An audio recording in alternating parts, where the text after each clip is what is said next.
সন্ধ্যা 7:30 একটু পরেই শুনবেন সর্বশেষ বিশ্ব সংবাদ। আপনারা বিবিসি শুনছেন ঢাকায় FM 100, চট্টগ্রামে 88.8,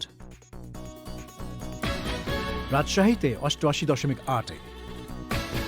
আপনারা যেখানে আছেন বিবিসি আপনার সাথেই আছে।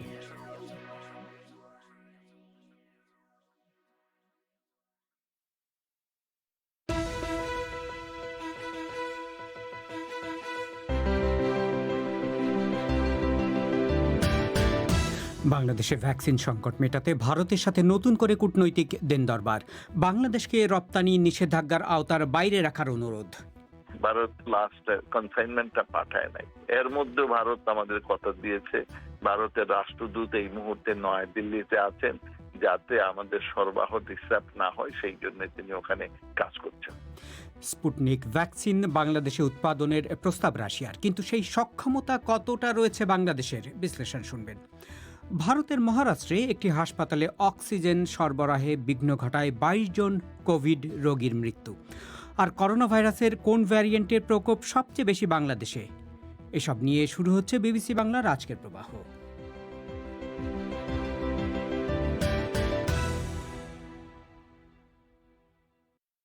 রেডিওর পাশাপাশি অনুষ্ঠান আপনারা লাইভ শুনতে পাচ্ছেন আমাদের ওয়েবসাইটে www.bbcbangla.com। আজকের প্রবাহে আপনাদের স্বাগত জানাচ্ছি শাকিল আনোয়ার। বাংলাদেশের পররাষ্ট্রমন্ত্রী বলেছেন যে ভারতে কোভিড ভ্যাকসিন রপ্তানির উপর নিষেধাজ্ঞা সত্ত্বেও সেখান থেকে টিকা আনার জোর কূটনৈতিক তৎপরতা শুরু হয়েছে। এজন্য ঢাকায় নিযুক্ত ভারতের রাষ্ট্রদূত দিল্লিতে গেছেন বলে মন্ত্রী জানিয়েছেন। ওদিকে সরকারের উঁচু মহল থেকে স্বীকার করা হয়েছে যে দ্বিতীয় ডোজ টিকার জন্য প্রয়োজনীয় ডোজের চেয়ে 12 লাখ ডোজ ঘাটতি দেখা দিয়েছে বাংলাদেশে। সরবরাহে অনিশ্চয়তার কারণে প্রথম ডোজ টিকা দেয়া অব্যাহত রাখা হলেও এর হার কমে এসেছে। আরও শুনুন ঢাকা থেকে কাদির কল্লোলের পাঠানো রিপোর্টে। চুক্তি অনুযায়ী ভারতের সিরাম ইনস্টিটিউট থেকে বাংলাদেশে প্রতি মাসে 50 লাখ ডোজ করে টিকা আসার কথা ছিল, কিন্তু গত 2 মাসে কোনো চালান আসেনি। কবে নাগাদ টিকার চালান আসতে পারে সেটাও কেউ বলতে পারছে না। চুক্তির পর ভারতের সিরাম ইনস্টিটিউট থেকে 2টি চালানে 70 লাখ ডোজ টিকা বাংলাদেশ পেয়েছে গত জানুয়ারি এবং ফেব্রুয়ারি মাসে। এছাড়া ভারত সরকার উপহার হিসেবে দিয়েছে 32 লাখ ডোজ, কিন্তু এখনও পর্যন্ত প্রথম ডোজ টিকা যে সংখ্যক মানুষ নিয়েছেন তাতে প্রায় 12 লাখ ডোজ টিকার ঘাটতি থাকার কথা বলছে সরকারি সূত্রগুলো। স্বাস্থ্য অধিদপ্তরের মহাপরিচালক আবুল বাশার মোহাম্মদ খুরশিদ আলম বলেছেন, টিকা কার্যক্রমে কিছুটা চ্যালেঞ্জ হতে পারে। তিনি উল্লেখ করেছেন, টিকার সরবরাহ নিয়ে তাদের চিঠির জবাব দিয়েছে সিরাম ইনস্টিটিউট, কিন্তু তাতে ভারত সরকারের রপ্তানি নিষেধাজ্ঞার কথা তুলে ধরা হয়েছে। আমাদের ম্যাক্সিমামই দেওয়া হয়ে যাবে, কিছু হয়তো নিয়ে হয়তো চ্যালেঞ্জ হতে পারে, কিন্তু আমরা আশা করছি পেয়ে যাবো। ভ্যাকসিন যেটা আমরা কিনেছিলাম সেটার চালানগুলো সময় মতন এসে পৌঁছায়। আমরা এই ব্যাপারে সিরামকে চিঠি দিয়েছি, ভ্যাকসিনকে চিঠি দিয়েছি। তারা তার জবাবে জানিয়েছে যে আমাদের ভ্যাকসিন রেডি আছে, ভারতের পররাষ্ট্র মন্ত্রণালয়ের ক্লিয়ারেন্স পেলেই তারা আমাদের ভ্যাকসিন দিতে পারবে। আমাদের সময় আছে, আশা করছি এটার মধ্যে হয়তো কিছু না কিছু আমরা পেয়ে যাব। বাংলাদেশ সরকার বেসরকারি কোম্পানি বেক্সিমকোর মাধ্যমে ভারতের সিরাম ইনস্টিটিউট থেকে অক্সফোর্ড অ্যাস্ট্রাজেনেকার 3 কোটি ডোজ টিকা কেনার চুক্তি করেছিল। স্বাস্থ্য অধিদপ্তরের কর্মকর্তারা জানিয়েছেন, এখন এসে বেক্সিমকোর পক্ষ থেকেও টিকা পাওয়ার ব্যাপারে বাংলাদেশ সরকারকে ভারতের সাথে জোর কূটনৈতিক তৎপরতা চালানোর অনুরোধ করা হয়েছে। কোম্পানিটির কোনো বক্তব্য পাওয়া যায়নি, তবে পররাষ্ট্রমন্ত্রী একে আব্দুল মোমেন বলেছেন তারা তৎপরতা চালাচ্ছেন এবং টিকা পাওয়ার ক্ষেত্রে সমস্যা হবে না বলে তিনি মনে করছেন। ভারত আমাদের বলেছে যে বাংলাদেশের সাথে যে এগ্রিমেন্টটা হয়েছিল, এই নতুন যারা অ্যারেঞ্জমেন্ট করেছে তার আগে, সো আমরা we should not be affected by the new policy. তবে যেহেতু ভারতের নিজেদেরই খুব চাহিদা অনেক বেড়েছে এবং অনেক আন্দোলন হচ্ছে যে কোথাও দিবা না, সেই জন্যে আমরা এবং ভারত সময় মতো লাস্ট কনসাইনমেন্টটা পাঠায় নাই।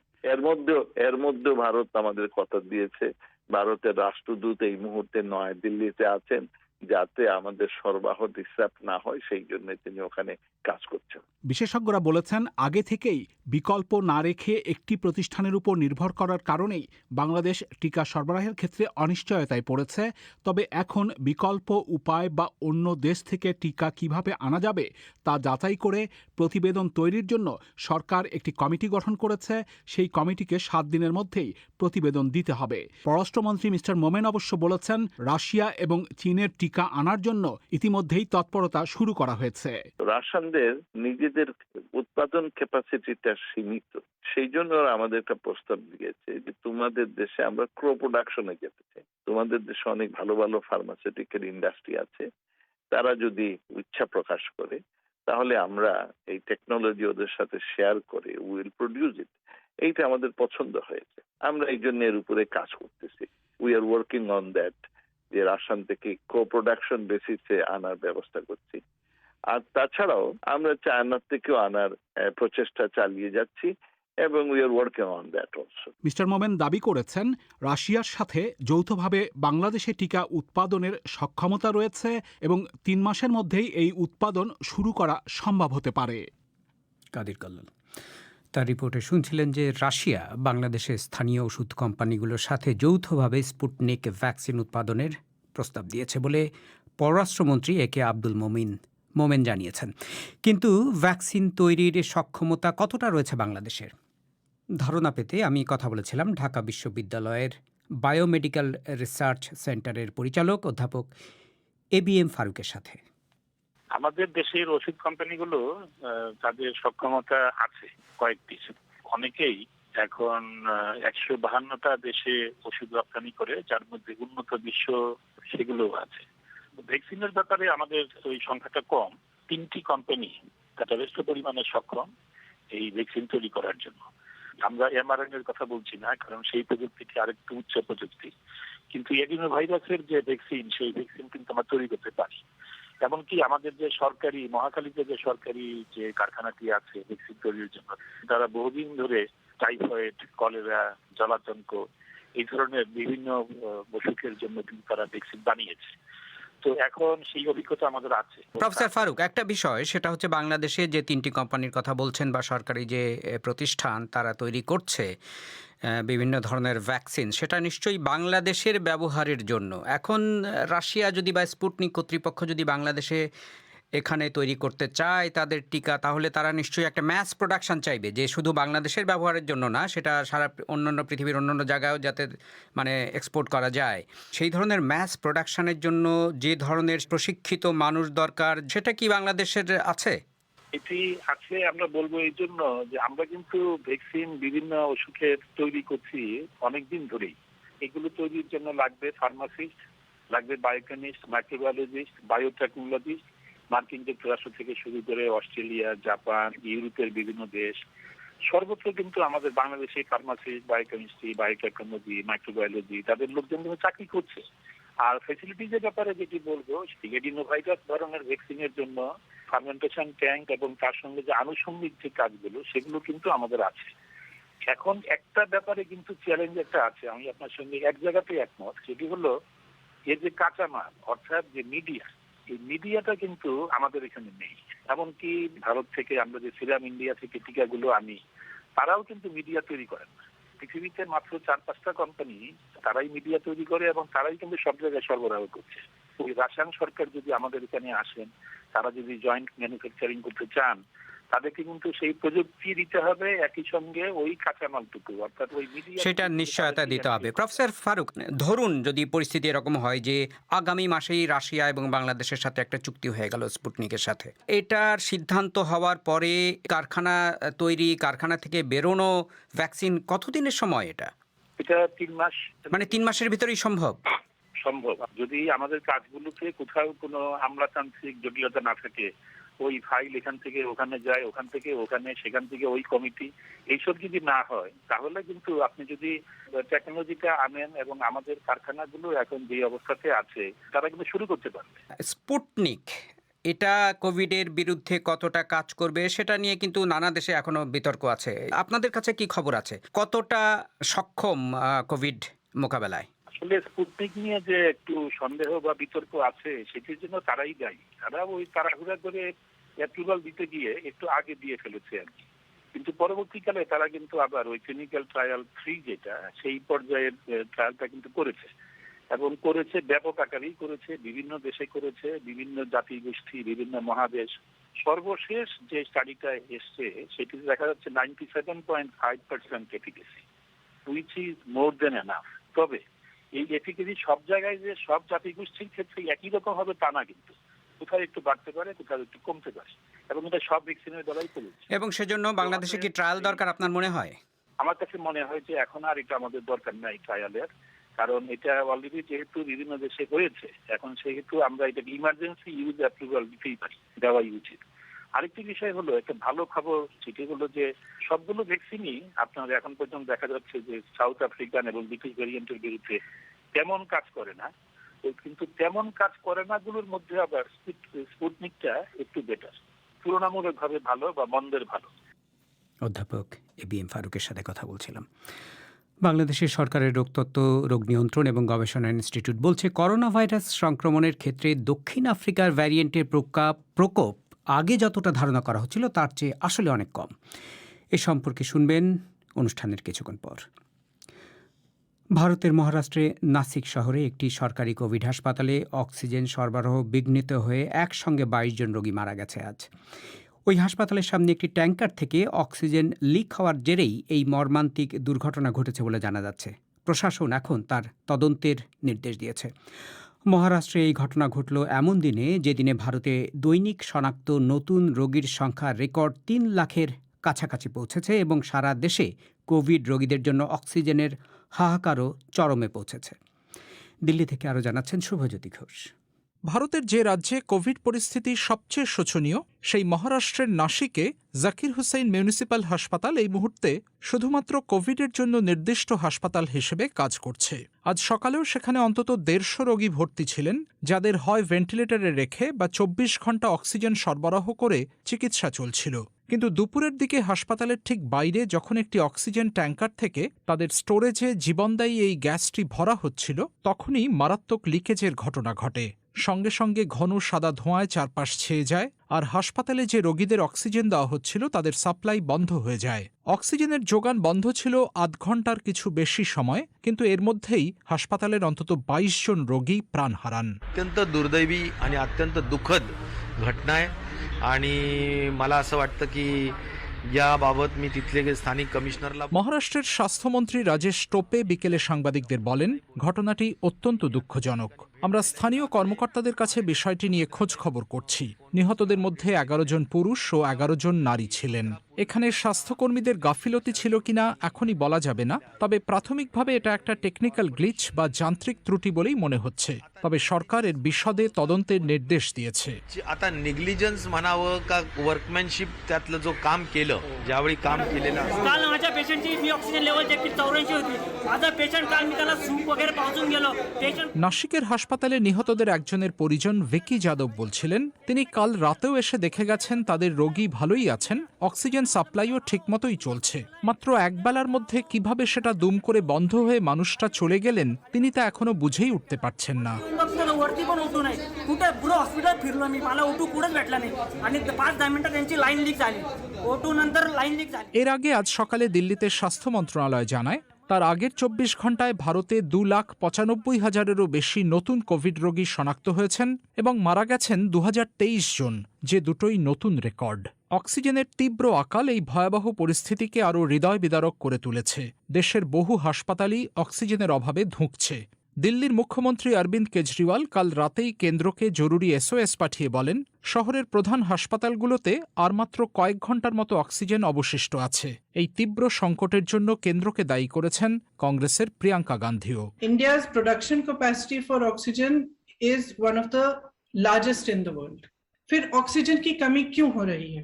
क्योंकि उसको ट्रांसपोर्ट करने के माध्यम। তিনি এদিন বলেন, বিশ্বে যেসব দেশ সবচেয়ে বেশি মেডিকেল অক্সিজেন তৈরি করে ভারত তার একটি। তারপরেও এই পরিস্থিতি কারণ আমাদের অক্সিজেন পরিবহনের কাঠামোই তৈরি করা হয়নি। অথচ আমরা ৮-৯ মাসের ওপর সময় পেয়েছিলাম।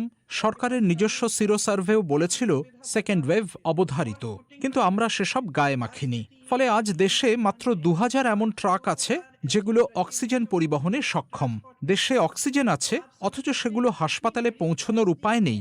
ভাবা যায় कि देश में ऑक्सीजन उपलब्ध है लेकिन जहां पहुंचना चाहिए वहां पहुंच नहीं पा रहा है। এরই মধ্যে কেন্দ্রীয় বাণিজ্য মন্ত্রণালয়ের পরিসংখ্যানে আজ প্রকাশ পেয়েছে, চলতি বছরের জানুয়ারিতে তার আগের বছরের তুলনায় ভারত বিদেশে ৭৩৪% বেশি অক্সিজেন রপ্তানি করেছে। দেশের প্রয়োজনের কথা না ভেবে এই বিপুল পরিমাণ অক্সিজেন বাইরে পাঠানোর জন্য সরকারকে এখন তীব্র সমালোচনার মুখে পড়তে হচ্ছে। শুভজ্যোতি ঘোষ। এবারে সংক্ষিপ্ত বিশ্ব সংবাদ মোয়াজ্জেম হোসেনের কাছে। পশ্চিমা দেশগুলোর সঙ্গে উত্তেজনা বাড়ার পটভূমিতে প্রেসিডেন্ট পুতিন বলেছেন, কোনো দেশ রাশিয়ার সঙ্গে সীমা লঙ্ঘন করলে তাকে অনুশোচনা করতে হবে। জাতির উদ্দেশ্যে দেয়া ৯০ মিনিটের এক বাৎসরিক ভাষণে তিনি বলেন, এক্ষেত্রে রাশিয়ার জবাব হবে দ্রুত এবং কঠোর। কোথায় সীমারেখা টানা হবে সেই সিদ্ধান্ত রাশিয়া নেবে বলে তিনি মন্তব্য করেন। যুক্তরাষ্ট্রে কৃষ্ণাঙ্গ যুবক জর্জ ফ্লয়েডের হত্যায় শ্বেতাঙ্গ এক সাবেক পুলিশ কর্মকর্তা দোষী প্রমাণিত হওয়ার পর প্রেসিডেন্ট বাইডেন প্রাতিষ্ঠানিক বর্ণবাদ রুখে দাঁড়ানোর জন্য আমেরিকানদের প্রতি আহ্বান জানিয়েছেন। মিস্টার বাইডেন স্বীকার করেন যে এই ধরনের রায় যুক্তরাষ্ট্রে এক বিরল ঘটনা। ইন্দোনেশিয়ার নৌবাহিনী বলছে তাদের একটি সাবমেরিনের সঙ্গে যোগাযোগ বিচ্ছিন্ন হয়ে গেছে। সাবমেরিনটি খুঁজে বের করতে তল্লাশি চলছে এবং অস্ট্রেলিয়া ও সিঙ্গাপুরের সাহায্য চাওয়া হয়েছে। বালি দ্বীপের কাছে এক টর্পেডো মহড়ার সময় যোগাযোগ বিচ্ছিন্ন হয়ে যায় বলে জানা যাচ্ছে। করোনা ভাইরাস মোকাবেলায় জার্মান পার্লামেন্টে যখন নতুন কিছু বিধিনিষেধের উপর ভোটাভুটির প্রস্তুতি চলছে, তখন লকডাউন বিরোধী প্রতিবাদকারীরা বার্লিনে জড়ো হয়েছে। সংক্রমণ একটি নির্দিষ্ট মাত্রার উপরে চলে গেলে আঞ্চলিক নেতারা কারফিউ এবং লকডাউন দিতে বাধ্য হবেন, এরকম একটি পদক্ষেপের বিষয়ে আইন প্রণেতারা আলোচনা শেষ করেছেন। সিরিয়ার নেতা বাশার আল আসাদ আগামী মাসে অনুষ্ঠেয় প্রেসিডেন্ট নির্বাচনে তাঁর প্রার্থী হওয়ার কথা আনুষ্ঠানিকভাবে ঘোষণা করেছেন। সিরিয়ার বিরোধী দল এবং যুক্তরাষ্ট্র এই নির্বাচনের সমালোচনা করে বলেছে, মিস্টার আসাদের অবস্থানকে ধরে রাখতেই এই নির্বাচন সাজানো হয়েছে। বিশ্লেষকরা বলছেন, বাশার আল আসাদ যে বিপুল ভোটে জয়ী হবেন তা নিয়ে কোনো সন্দেহ নেই। মিয়ানমারে রাজনৈতিক কারণে বন্দীদের মুক্তির দাবিতে আন্দোলনকারীরা নীল শার্ট পরে প্রতিবাদ সমাবেশে অংশ নিয়েছেন। এর আগে সাবেক একজন বন্দীকে মুক্তি দেওয়ার সময় তিনি কারাগারের নীল শার্ট ফেরত দিতে অস্বীকৃতি জানান এবং সব রাজনৈতিক বন্দীকে মুক্তি না দেয়া পর্যন্ত নীল কাপড় পরার অঙ্গীকার করেছিলেন। আন্দোলনকারীরা তাদের হাতে রাজনৈতিক বন্দীদের নাম লিখেও প্রতিবাদে অংশ নিয়েছেন। মোয়াজ্জেম হোসেন। আপনারা শুনছেন বিবিসি বাংলার সন্ধেবেলার অধিবেশন প্রবাহ। এবারে খেলার খবর।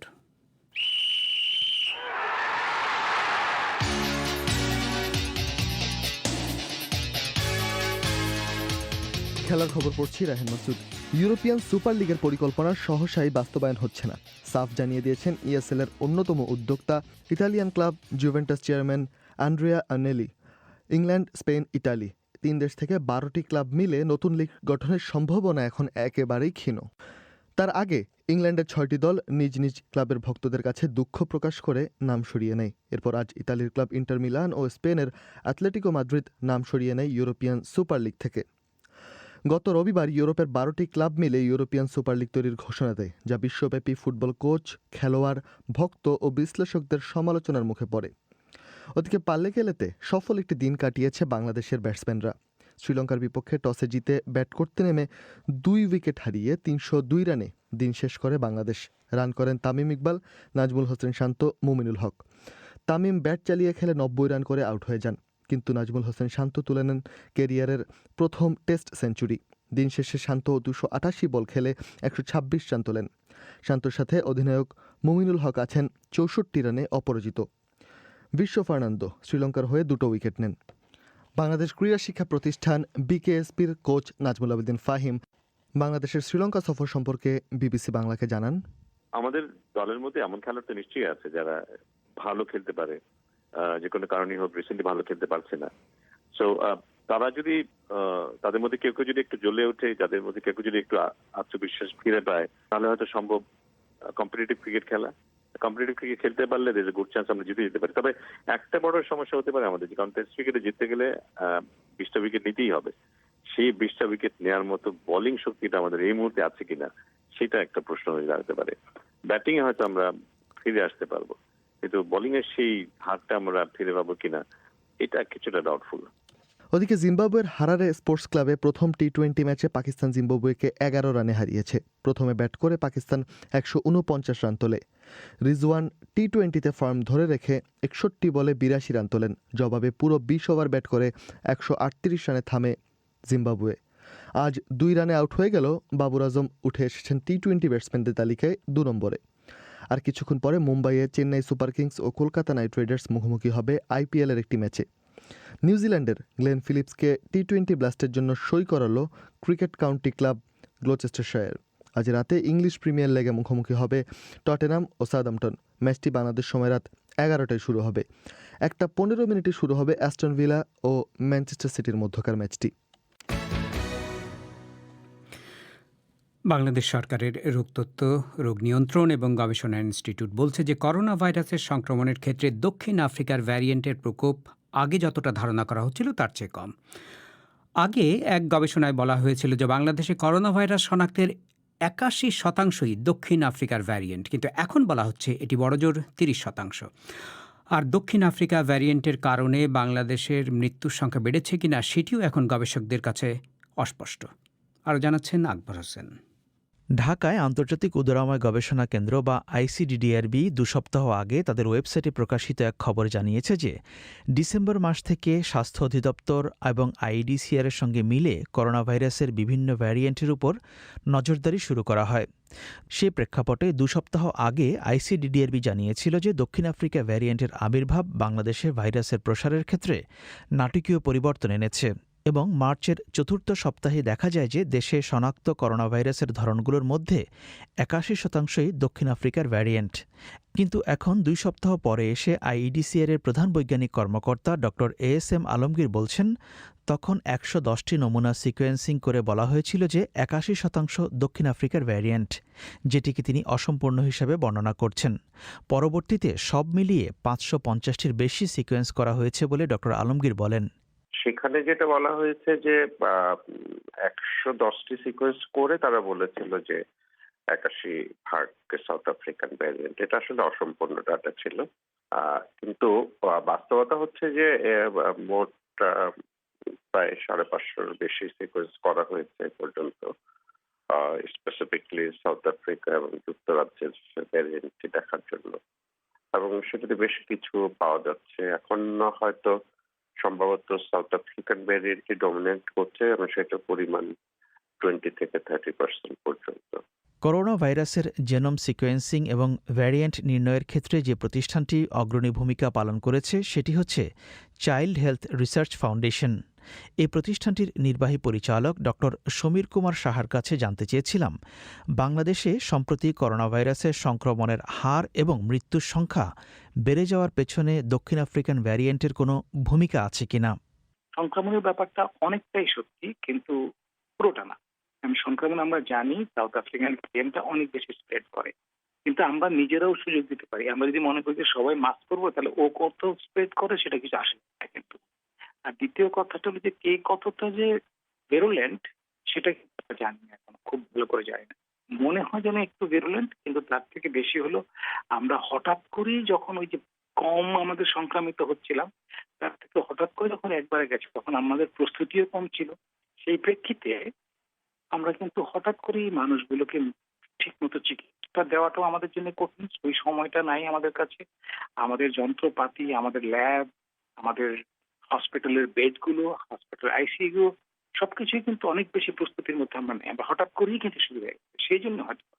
বিশেষজ্ঞরা বলছেন দক্ষিণ আফ্রিকা এবং ইউকে ভ্যারিয়েন্ট অধিক সংক্রমণশীল এবং বিশেষজ্ঞরা এ বিষয়ে একমত যে দক্ষিণ আফ্রিকার ভ্যারিয়েন্টের প্রভাবের কারণেই বাংলাদেশে করোনা ভাইরাসের সংক্রমণ দ্রুত হয়েছে, কিন্তু মৃত্যু এ কারণেই বেড়েছে কিনা সে ব্যাপারে নিশ্চিত নন গবেষকরা।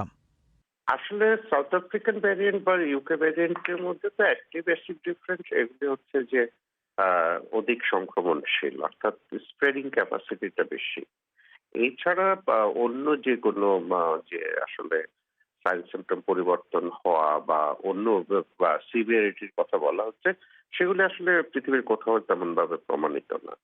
কিন্তু একটাই প্রমাণিত, সেটা হচ্ছে যে এটির স্প্রেডিং ক্যাপাসিটি বেশি।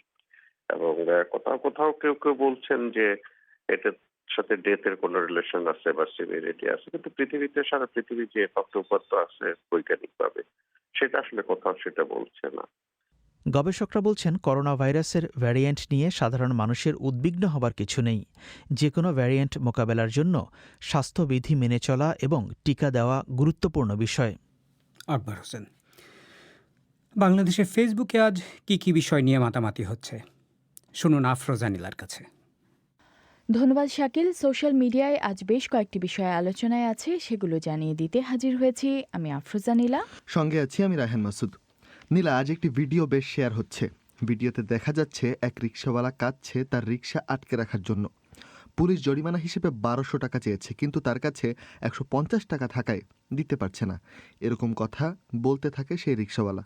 হ্যাঁ, এরকম বেশ কিছু কথা বলতে থাকে সেই রিকশাওয়ালাটি, এবং লকডাউনের মধ্যে 4 দিন পরে কিছু টাকা উপার্জনের জন্য তিনি রিকশা নিয়ে বের হয়েছিলেন, পুলিশ আটকে দেয়, এমনটাই তিনি জানাচ্ছিলেন যিনি ভিডিও করছিলেন তাকে। রিকশাওয়ালার সেই কষ্টের বর্ণনার ভিডিওটি কিন্তু অনেকেই শেয়ার করছেন। রাহুল আলম নামে একজন ভিডিওটি শেয়ার করে লিখেছেন, আইনের জন্য কি জীবন নাকি জীবনের জন্য আইন, আসলে জানি না, তবে অবস্থা বিবেচনা করে জরিমানা করা উচিত বলে আমার ব্যক্তিগত মতামত। মাহাদি হাসান লিখেছেন, গরিবের পেটে লাথি মারা বন্ধ করেন। সুমিতা দাস লিখেছেন, ভিডিও ভাইরাল হওয়ার চাইতে আমাদের নিজেদের মানবিকতা প্রকাশ করাটা বেশি জরুরি। মিল্লাত হোসেন তিনি লিখেছেন, এই চাচাকে আর্থিকভাবে সাহায্য করা কোনো সমাধান নাই, ওনার মতো আরও অনেক চাচা আছে, তাদের কি হবে? তথাকথিত দেশপ্রেমিকরা দেশকে নিয়ে ঘুম হারাম করে দিলেও দেশের জনগণকে নিয়ে ভাবে না। আলমগীর হোসেনের মন্তব্য, এই জিনিসগুলো কি সরকারের চোখে পড়ে না? এদিকে প্রধানমন্ত্রী শেখ হাসিনা চলমান লকডাউনের মধ্যে ক্ষতিগ্রস্ত দরিদ্র মানুষকে সহায়তা দেওয়ার জন্য 10.5 কোটি টাকা বরাদ্দ দিয়েছেন, এমন খবর এসেছে প্রথম সারির গণমাধ্যম সহ বেশ কয়েকটি সংবাদ মাধ্যমে। এ নিয়েও বেশ আলোচনা দেখা যাচ্ছে। নাফিম ইয়াসার আসিফ নামে একজন যেমন লিখেছেন, গত 1 বছর আগে থেকে কত কোটি টাকা শুধু বরাদ্দই করলো, একবার বলুক যে এত কোটি টাকা মানুষ পেল। রাসেল মনির লিখেছেন, এই বরাদ্দের টাকা গ্রামের বা শহরের প্রকৃত দরিদ্রদের হাতে পৌঁছাতে পারলে প্রধানমন্ত্রীর এই বরাদ্দ সার্থক হবে। শফিকুল ইসলাম সুমন লিখেছেন, গরিব লোকজন কত টাকা পায় সেটাই এখন দেখার বিষয়। ওদিকে করোনা ভাইরাসে আক্রান্ত হয়ে বাংলা সাহিত্যের কবি শঙ্খ ঘোষ মারা গেছেন, এই খবরটিও ট্রেন্ড করছে নীলা। ঠিক বলেছেন, আজ বেলা 11:30টার দিকে কলকাতার নিজ বাড়িতে তিনি মারা যান। তার মৃত্যুতে সোশ্যাল মিডিয়ায় নানাভাবে তাকে স্মরণ করছেন সাহিত্যপ্রেমীরা। খবরটি শেয়ার করে নিরুপম হোসেন লিখেছেন, চিরকাল বাঙালির হৃদয়ে থাকবেন। কৃষ দাস লিখেছেন, একটা যুগের শেষ হলো। রূপায়ণ চৌধুরী নামে একজনের মন্তব্য, আমার এক সময়ের সঙ্গী যে কবিতাগুলো সবসময় আমার সাথে ছিল, তার জনক কবি শঙ্খ ঘোষ করোনায় মারা গেল, এই খারাপ লাগা বলে বোঝানো যাবে না। আমিনুল বাড়ি শুভ্র লিখেছেন, শঙ্খ ঘোষ আমার প্রিয় কবি, চেতনার এত আন্তরিক প্রকাশ, ক্ষমতাতন্ত্র বিরোধী অবস্থান শঙ্খ ঘোষকে বাংলা কবিতায় অনিবার্য করে তুলেছিল। ওদিকে শ্রীলঙ্কার বিপক্ষে বাংলাদেশের প্রথম টেস্টের খবরটিও আছে আলোচনায়, বিশেষ করে নাজমুল হোসেন শান্তর প্রথম টেস্ট সেঞ্চুরি ও তামিমের আউট হয়ে যাওয়া নিয়ে প্রতিক্রিয়া জানাচ্ছেন সোশ্যাল মিডিয়া ব্যবহারকারীরা। আতাল করিম যেমন লিখেছেন, যারা তাকে দিয়ে ট্রল করেছিল তারা কিছুটা রেস্ট পাচ্ছে। তিনি নাজমুল হোসেন শান্তর কথা উল্লেখ করেছেন, বুঝাই যাচ্ছে। আর জাকির হোসেনের মন্তব্য, আগামী 2 বছরের জন্য শান্ত একাদশে নিশ্চিত হয়ে গেলেন এই সেঞ্চুরির মাধ্যমে। এস এম মশিউর রহমান লিখেছেন, বাংলাদেশ ক্রিকেট দল শিক্ষা সফরে বছরের পর বছর কাটায়, এবার হয়তো পরীক্ষা দিচ্ছে, পরীক্ষার রেজাল্ট পরবর্তী ম্যাচগুলোতে দেখা যাবে। হাফেজা ইসরাত জাহান লিখেছেন, বারবার একই দশা হয় তামিমের, 90-এর ঘরে গিয়েই সে নার্ভাস হয়ে বেশিরভাগ সময় ফিরে যান প্যাভিলিয়নে। একটি তথ্য জানিয়ে রাখি, তামিম টেস্টে এখন পর্যন্ত 90-এর ঘরে আউট হয়েছেন 2বার, একবার 2013 সালে 95 রানে আর এবার আজকে 90 রানে। এদিকে ভারতের মহারাষ্ট্রে নাসিকের হাসপাতালে অক্সিজেন ট্যাঙ্কার লিক হয়ে অন্তত 22 কোভিড রোগীর মৃত্যু, এই খবরটিও আছে আলোচনায়। খবরটি শেয়ার করে মোতাহার আলম লিখেছেন, এটা কেমন হাসপাতাল? আর নীল ব্যানার্জি নামে একজনের মন্তব্য, আগের বছরের করোনার অভিজ্ঞতাকে কেন কাজে লাগালো না মোদী সরকার? পিয়ালি ভট্টাচার্য লিখেছেন, এত মানুষ এত কিছু বলছেন, কিন্তু রাজনীতির ঊর্ধ্বে গিয়ে কেউই ভোট বয়কট করার কথা বললেন না। তো এসবই ছিল আমাদের আজকের আপডেট। ধন্যবাদ সাথে থাকার জন্য। রাহান মাসুদ এবং আফরোজা নীলা, তাদের কাছে শুনছিলেন যে কলকাতার বাংলা সাহিত্যের প্রখ্যাত কবি শঙ্খ ঘোষ মারা গেছেন। তার বয়স হয়েছিল 89। তার কোভিড সংক্রমণ ধরা পড়েছিল গত সপ্তাহে। আজ সকালে ভেন্টিলেটরে নেওয়া হয়েছিল তাকে, কিন্তু বেলা 11:30 নাগাদ চিকিৎসকরা তাকে মৃত বলে ঘোষণা করেন। শঙ্খ ঘোষ ভারতের দ্বিতীয় সর্বোচ্চ অসামরিক সম্মান পদ্মভূষণ পেয়েছিলেন। তার আগে সাহিত্য কীর্তির সেরা পুরস্কার সাহিত্য একাডেমি পুরস্কারও পেয়েছিলেন মিস্টার ঘোষ। এখনকার প্রধান খবর, বাংলাদেশে ভ্যাকসিন সংকট মেটাতে ভারতের সাথে নতুন করে কূটনৈতিক দিন দরবার শুরু করেছে বাংলাদেশকে রপ্তানি নিষেধাজ্ঞার আওতার বাইরে রাখার অনুরোধ। আমাদের পরবর্তী অধিবেশন আজই বাংলাদেশে রাত 10:30, ভারতে 10টায় শুনবেন আশা করে। আমি শাকিল আনোয়ার এখনকার মতো এখানেই বিদায় চাইছি।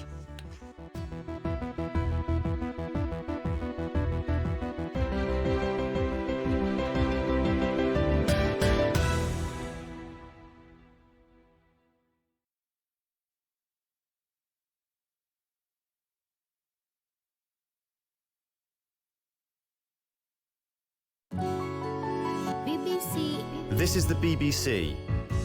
There are no programmes on this channel at present.